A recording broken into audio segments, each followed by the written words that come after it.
Aí o slide aí? Sim, professor. Então, beleza.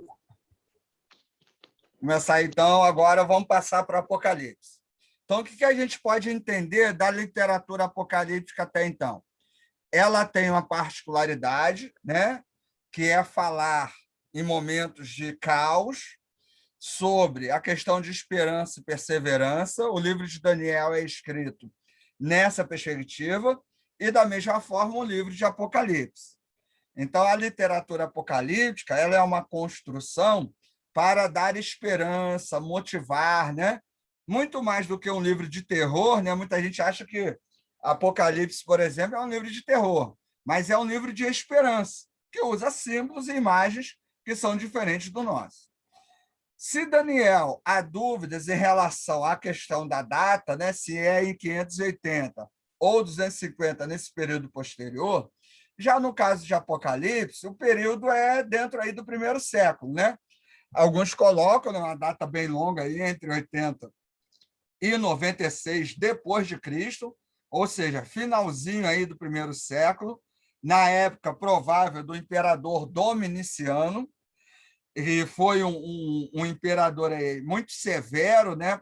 Perseguidor aí dos cristãos, e o livro de Apocalipse seria um livro de alerta para esse período.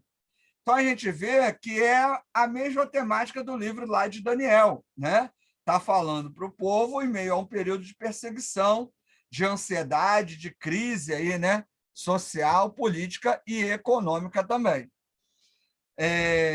Essa questão da data, alguns vão, né, assim, até agora, ninguém levantou grandes dúvidas sobre isso. O maior problema que a gente tem é em relação à autoria, né? Que, como eu falei, né, a gente tem lá, aqui tem alguns símbolos, né? Eu vou falar um pouco deles, vou mandar aí para vocês, mas sobre a autoria dos livros do livro de Apocalipse e do Evangelho e das cartas de João. Por quê? Porque alguns defendem que João, o apóstolo, escreveu todas as cartas, né? E, inclusive, o livro de Apocalipse. Só que, segundo a tradição, João, o apóstolo, teria morrido pouco depois de 43 depois de Cristo. Se o Apocalipse foi escrito entre 80 e 90 depois de Cristo, só se ele viesse aí reencarnado, né, em alguém para poder escrever o Apocalipse. Fora que ele deveria ser uma pessoa velha demais para poder escrever, teria que aprender grego, né, e tal, outras dificuldades aí excepcionais para a época que impediriam de João, o apóstolo, o discípulo amado, ter escrito o Apocalipse.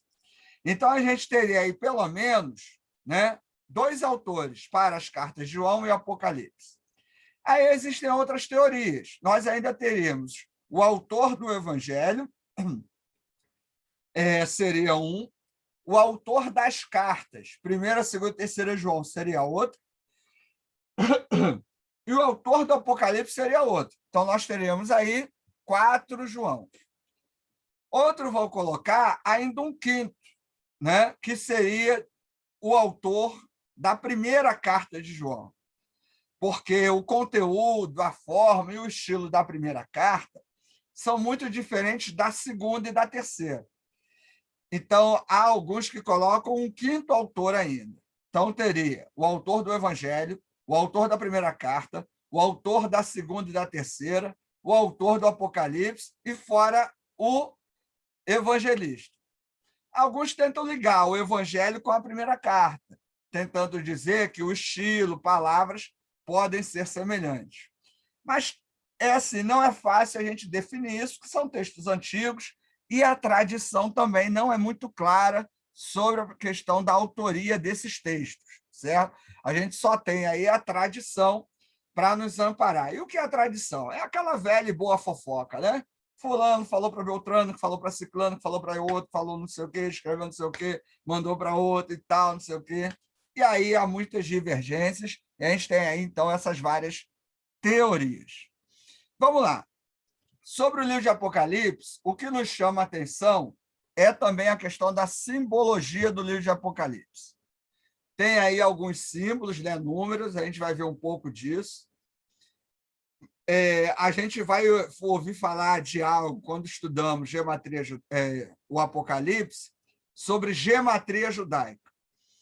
Só que a gematria judaica, ela existe, ou melhor, a gematria, né, ela existe na Bíblia toda, que seria o uso de números para expressar ideias, princípios, valores, e não necessariamente quantidade. Quando estávamos estudando, né, de maneira introdutória, o processo de formação do Pentateuco, eu falei, por exemplo, sobre os 40 anos de Israel no deserto, que aquilo é uma ideia de valor, né, de princípio, é uma ideia, e não necessariamente um número daquele. Daqueles 3 mil, 3 milhões, sei lá, 30 mil que sai lá do Egito, né? É uma ideia de valor, de ideia. Você não teria aquela galera toda que teria saído lá do Egito. Mas isso quer representar uma ideia de valor, ideia, princípio, ou seja, foi o número adequado, foi o número certo, né? Foi o tempo adequado para Deus trabalhar e coisas desse tipo. Então, a gematria ela acontece, né, em vários textos da literatura bíblica. Ricardo, mas eu acho que quando a Bíblia fala de número, é exatamente o número. E que Matusalém viveu 900 anos, e que não sei quem viveu 700. Você pode acreditar no que você quiser. Só estou dizendo que há, né, uma forma de analisar isso dentro da gematria. Se Matusalém viveu 700 anos, por que ninguém mais vive tanto tempo? Por causa do alimento. Aí você acredita no que você quiser, é a mesma coisa que querer acreditar que a Terra é plana, né? Que aí é difícil. Mas a gematria ela tenta dar um valor, né? Olha, ele teve qualidade de vida, ele teve uma vida boa, teve uma vida abençoada. Cada número, cada múltiplo desse tem uma significação dentro dessa, digamos, atividade literária. Isso não existe só na Bíblia, né? Existem várias outras literaturas também.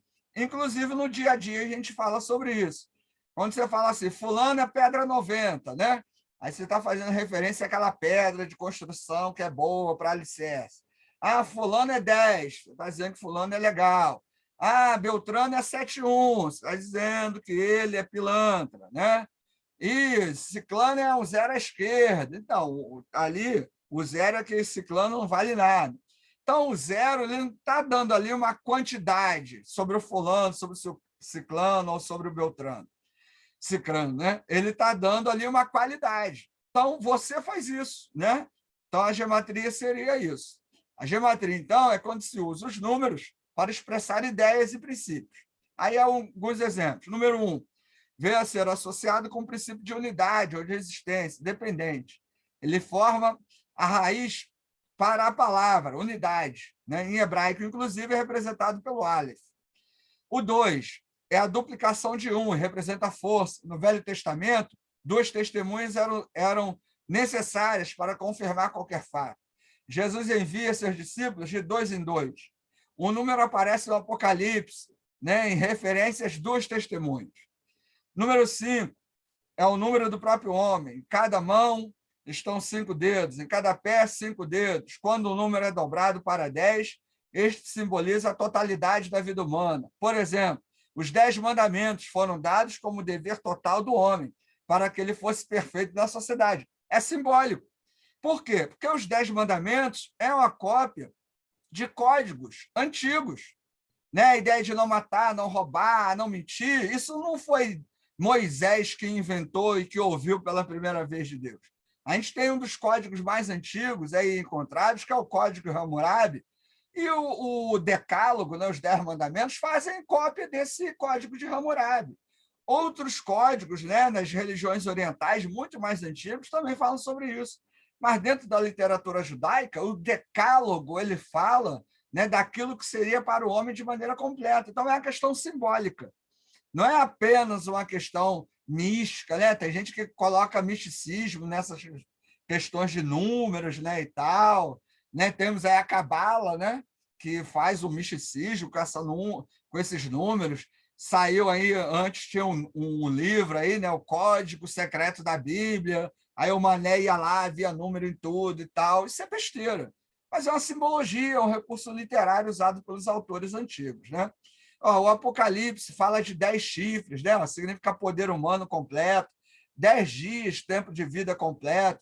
Os múltiplos de 10 foram usados para mostrar totalidade, ó. 1000, né? 12 vezes 12, 10 vezes 10, 10, 144 mil, né? Esse 1000, a gente vai falar do milênio. O milênio é quando vem o diabo, né? E o diabo vai ficar preso na gaiola, aí vai lá, depois ele se solta, aí vai sair matando todo mundo. Aí o pessoal assiste aquele filme O Resgate, né? O Resgate, não. Qual é o nome daquele filme? Deixados para Trás, aquela porcaria. Aí tem uma série de livros também que fez sucesso. Aí fala que o milênio está aí.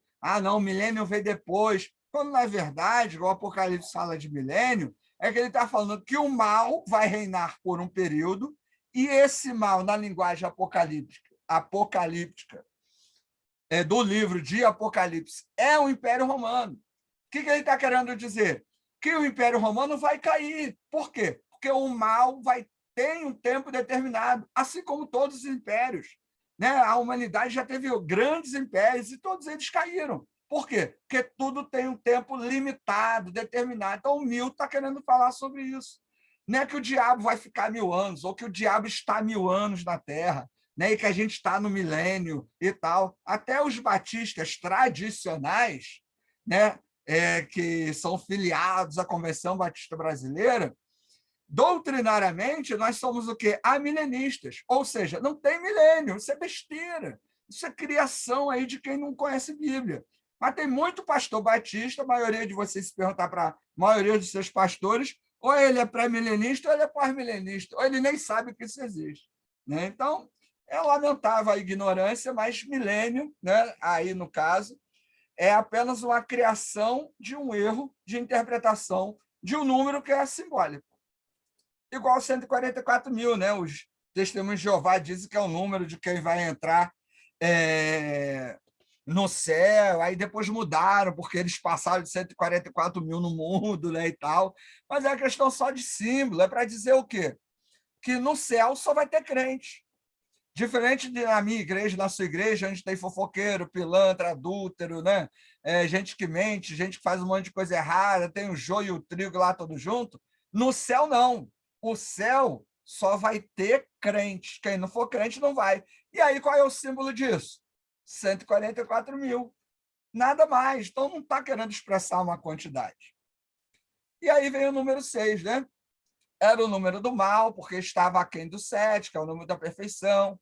Uma das palavras hebraicas básicas para pecar, né? Errar o alvo. Isto é que o número 6 significa, né? Ele simboliza o mal, que como pecado erra o alvo da perfeição e aí por diante. São interpretações, certo, gente? São símbolos, né? Ideias, né? Que os números trazem. Cada cultura vai dar ao número um símbolo, uma ideia. Quando a gente fala de camisa 10, eu não gosto de futebol. Para mim, o futebol é um esporte de alienação e manipulação de massa. Para mim, não serve para nada. Mas ele tem uma simbologia. Quando você fala camisa 10, você está pensando em quem? No cara ali que era capitão do time, que ganhou a Copa, não sei o quê, não sei o que lá. Aí fala, é o cara que é o cara lá do time. Né? Pode ser o cara lá da comunidade, lá daquele time lá do bairro, né? Da rua. Né? Fulano é o camisa 10 do time. Isso é um símbolo que cada grupo, cada pessoa cria. Né? Como eu falei, se eu falar assim, e Beltrano é 22, ou seja, é maluco, não bate bem da bola. Né? Se eu usar outros números aí também, vocês vão entender. Professor. Na nossa cultura, o número tem uma qualidade. Em outras, vai ter outras qualidades. Na Bíblia é a mesma coisa. Fala aí. Sou eu aqui, Ana Paula. E sobre o 666? Então, tá aí embaixo aí. Porque os batistas, tá aqui. Não, porque o senhor falou a questão dos batistas, né? Eles muitos acreditam na questão que realmente vai ser marcado com número. Não, muitos não sabem ler a Bíblia. Esse é o problema. Não, porque eu O sou problema é que batista, muitos só são faltei ignorantes. nascer. Eu só faltei nascer no banco da igreja. Então, Aqui, ó, assim, eu também aprendi isso na igreja. Deixa eu tirar aqui do é, slide. Aqui, ó, tem esse livro aqui, ó, Culto e Comércio, né, no Apocalipse de João.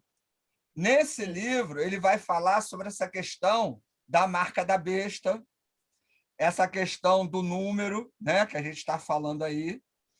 E eu já tinha comentado até numa outra aula sobre essa questão Sim, que é da. o número da questão do imperador, né? Que é o nome dele, Não, então, o né? 666 Seis, mas seria o número do seria uma referência ao imperador. refere o nome. É, que é uma alusão ao imperador. Então, quem é a besta? É o imperador.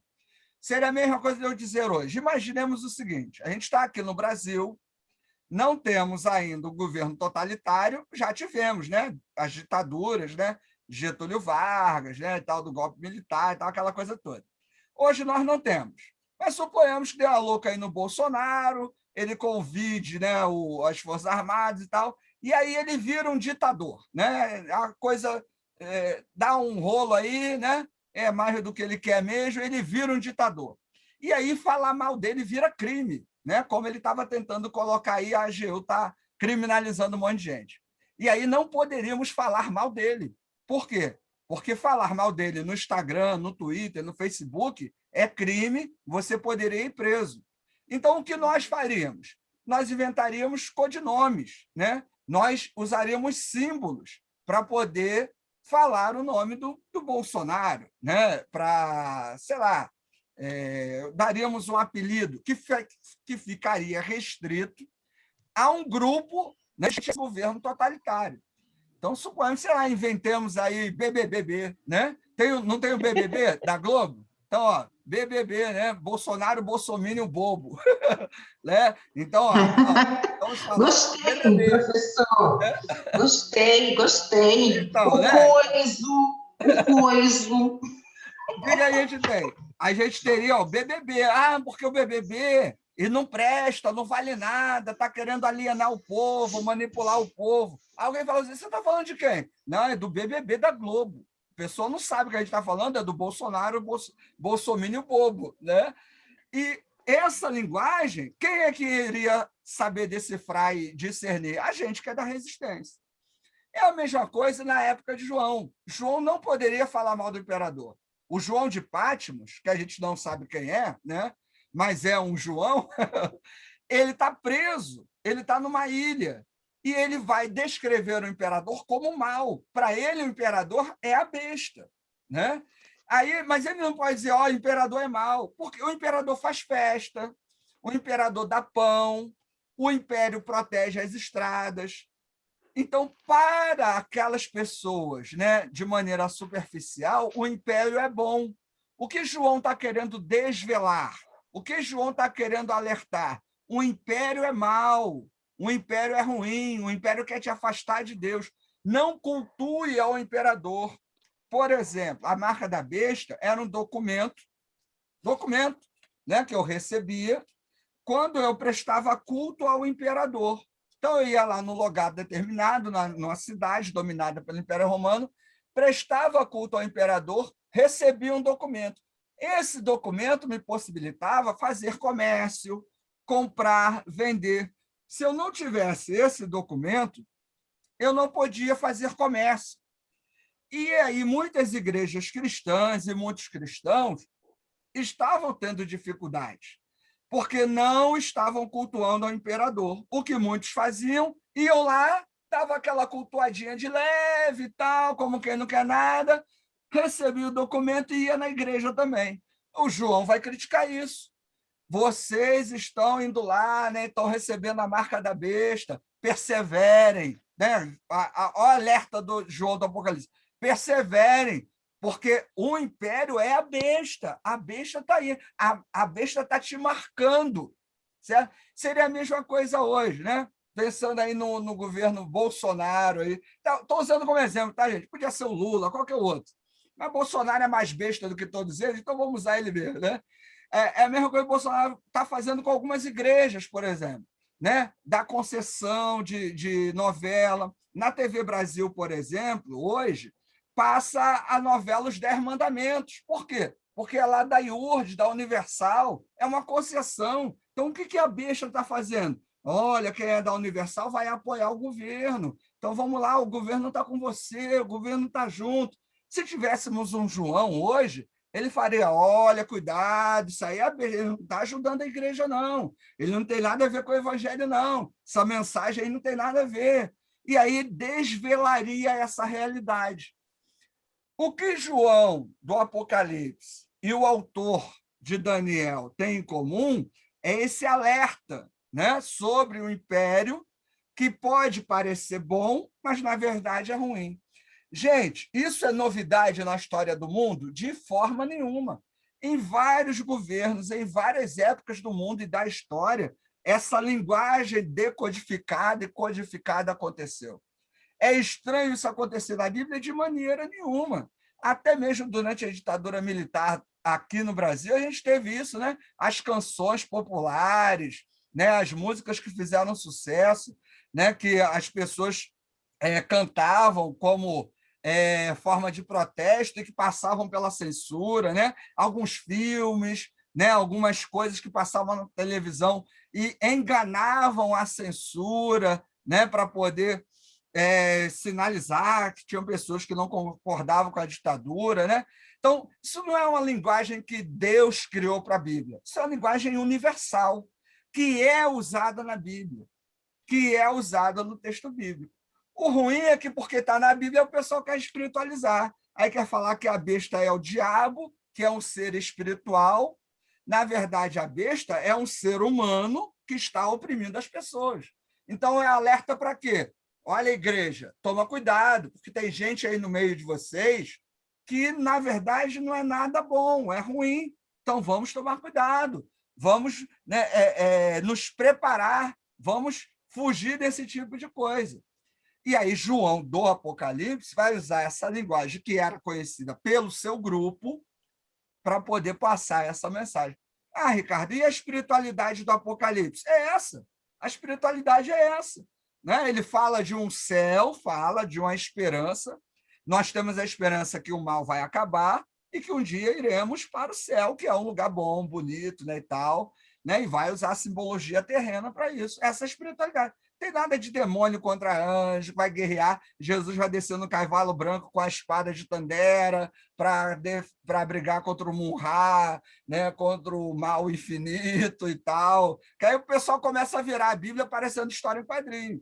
E aí o pessoal confunde o inferno de Dante, da Divina Comédia, com a Bíblia, com o Apocalipse, aí confunde um monte de coisa, aí pega Ezequiel 28 e diz que o diabo era regente de música, era ministro da equipe de louvor, e caiu, e batalhou, e nada disso tem na Bíblia. Na verdade, é um alerta, né, sobre a maldade, sobre a violência, sobre a injustiça, sobre as, né, variadas maneiras, as várias maneiras criativas que a humanidade tem de ser ruim, que a gente tem que tomar cuidado e não perder a esperança, apesar disso. Manter o foco em Deus, né, manter firme e não se deixar seduzir por aquilo que, né, podemos dizer assim, aparenta ser luz.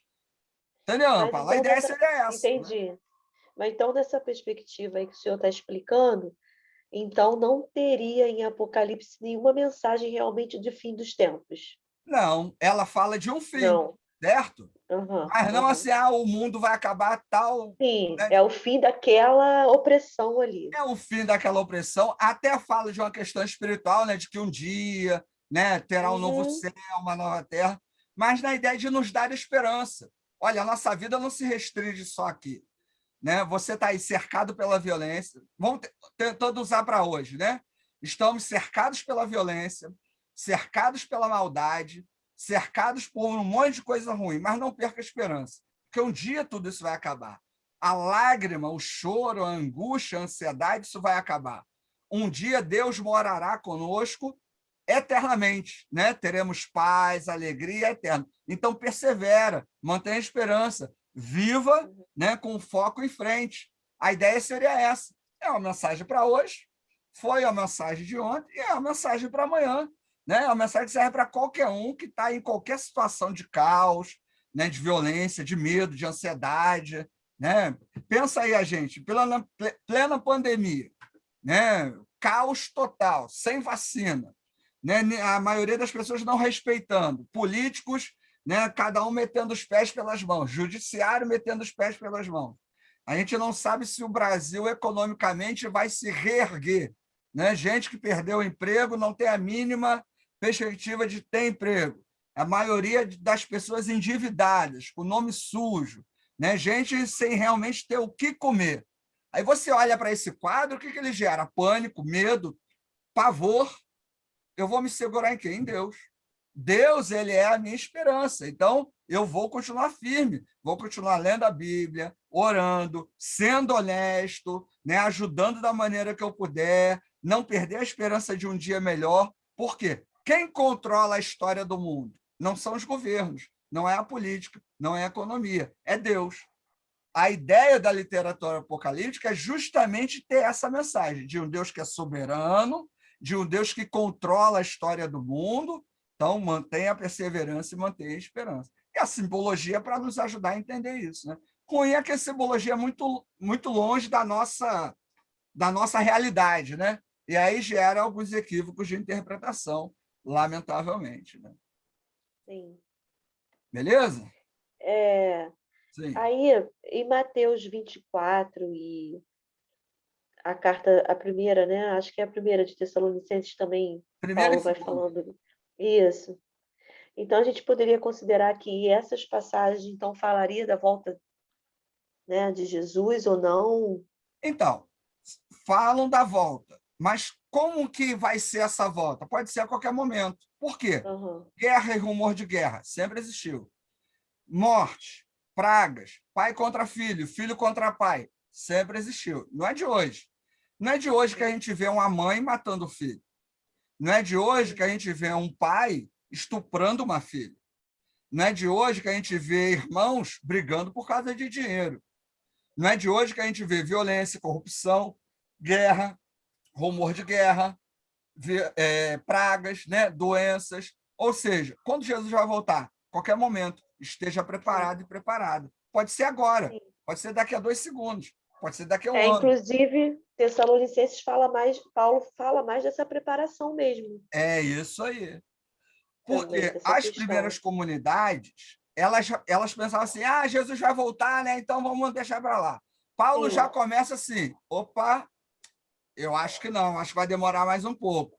Então vamos fazer o seguinte, vamos preocupar com a vida aqui, vamos nos preparar, deixa os mortos lá. O que acontece com o morto enquanto a gente está vivo? Aí Paulo vai falar, deixa os mortos e seus mortos, vivam a vida, né? Vai viver de maneira adequada, né? A ideia seria essa. Então, não sei o que acontece depois que morre, mas eu preciso me preocupar com o que acontece enquanto eu estou vivo. Porque depois que morre, ó, já morreu mesmo, não tem mais o que fazer. Não, e o interessante é que, assim, olhando para essa perspectiva que está sendo falada, lá em Mateus 24 fala de Daniel, né? Jesus, Sim, ele ele fala vai usar essa referência, entendeu? Aí você vê assim, que pensando em termos de literatura, uma coisa está ligada à outra. É como eu já falei antes, os escritores bíblicos eles não são burros, gente. Eram pessoas extremamente inteligentes. Os apóstolos não, eram fraquinhos. Mas os escritores eram... pescadores. É o quê? Pescadores. Pescador, é a mesma coisa. É pescador, gente. Pescador. O dia eu estava ouvindo a mensagem, o cara falando que Pedro era muito inteligente, porque ele não era um mero pescador, ele era um empresário. Eu falei, cara, eu queria saber. Nossa, da pesca. Ele era um empresário da pesca. Eu falei, eu queria saber de onde esse animal tirou isso, cara, porque nunca vi uma interpretação dessa. Ele queria defender, né, a ideia de que tem que ser rico, aquela baboseira toda. Aí mandou essa. Eu falei, pô, não dá. Se você perceber, assim, há uma lógica dentro da literatura apocalíptica, né? Olha, mantenha a perseverança, mantenha a esperança, Deus controla a história, Deus é soberano, o mal está presente. Ah, Ricardo, é mal. Da maldade das pessoas é o mal espiritual. As duas faces. Há o mal espiritual e há o mal da maldade. No Antigo Testamento, o mal ele é de Deus, ele vem de Deus. Não tem diabo e Satanás no Antigo Testamento. No Novo, já há um misto. Há uma questão espiritual que se opõe a Deus, mas o Novo Testamento não é muito claro sobre isso, mas também há a maldade humana. Então, a gente pode falar desse misto, né? O mal seria tanto a ação humana como a ação espiritual. Da onde vem essa ação espiritual, dependendo do texto, a coisa fica meio confusa, né? Estranha ali, mas é uma possibilidade. E encarar dentro dessa perspectiva nos abre respostas, né? Aqui o texto, às vezes, levanta um monte de coisa e a gente não consegue compreender, né? Se entender mais dessa perspectiva mais tradicional, mais conservadora, certo? Uhum. Obrigada, professor. Beleza. Então, gente, tá, vamos aqui, ó.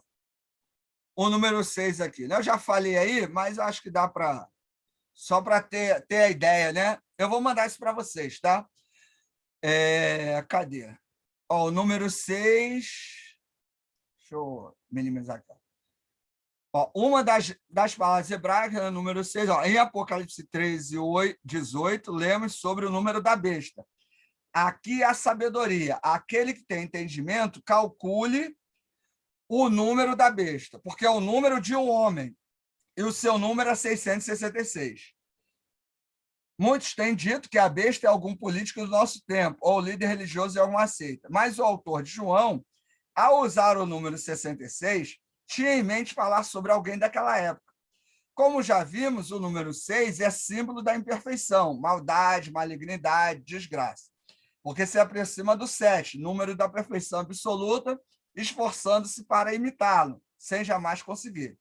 Quando o autor do texto multiplica o número 6 por 100, soma o resultado, a multiplicação dele por 10 e ainda soma ao resultado o próprio número de 6 unidades, significa a malignidade elevada ao mais alto grau possível. Faltou o alto aí.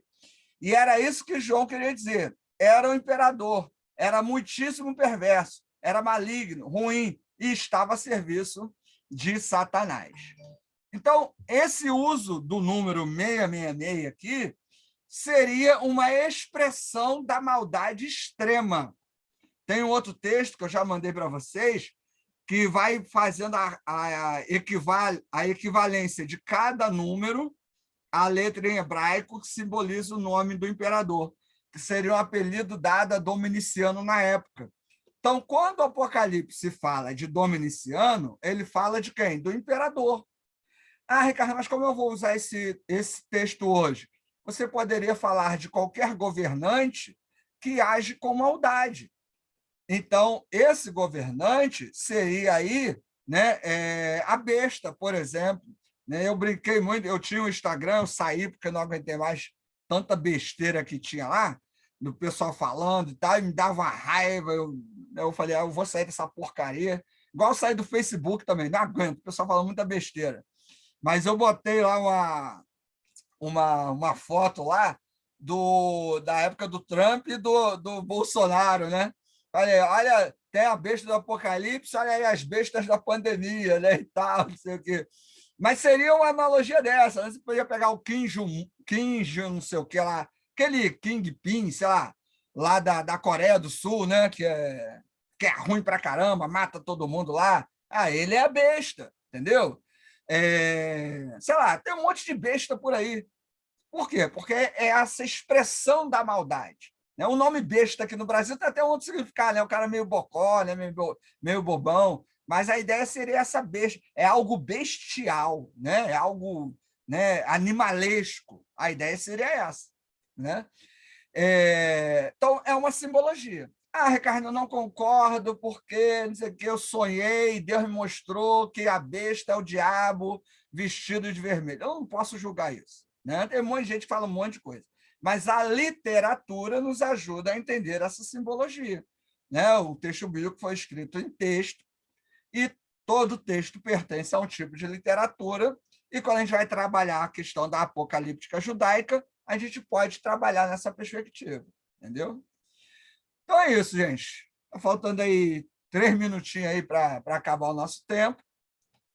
Mas hoje seria aí essa introdução, essa questão da apocalíptica judaica. A gente vai continuar falando sobre essa literatura, né, esses dois livros, que é muita coisa, né? O assunto é extenso, a gente vai perder mais algum. Vai perder, não, né? Vai ter mais algumas aulas aí falando sobre isso para tentar entender, pelo menos de maneira introdutória, né? É muita coisa, eu sei que não é simples, né? A gente está desde cedo ouvindo que o papo é a besta, né? Que o diabo tem chifre e que no inferno tem um caldeirão com fogo e enxofre e que no céu tem ruas de ouro, né? Mas, assim, é uma simbologia. A gente vai tentar entender outras maneiras de visualizar isso. Beleza? Tranquilo? Tranquilo, professor. Beleza, a aula foi Eu muito vou boa. mandar para vocês a foto de alguns livros que eu tenho aqui sobre Apocalipse, tá? Vou mandar lá pelo grupo do WhatsApp. Esses que eu já mostrei. Opa, tem esse aqui, ó. Esse aqui é bem tradicionalzão, é do Delcy de Souza Lima, né? Mas aí quem quiser, tem esse aqui também. E esse outro aqui que eu mostrei. E vou mandar esse material que a gente leu hoje aí para vocês darem a lida. Qualquer coisa a gente vai se falando aí. Valeu? Esse material nós podemos usar para fazer o seu trabalho? Podemos, né? Pode, Baseado também pode usar, pode usar. depois. Fica à vontade, não tem problema não. Tá bom. Tá.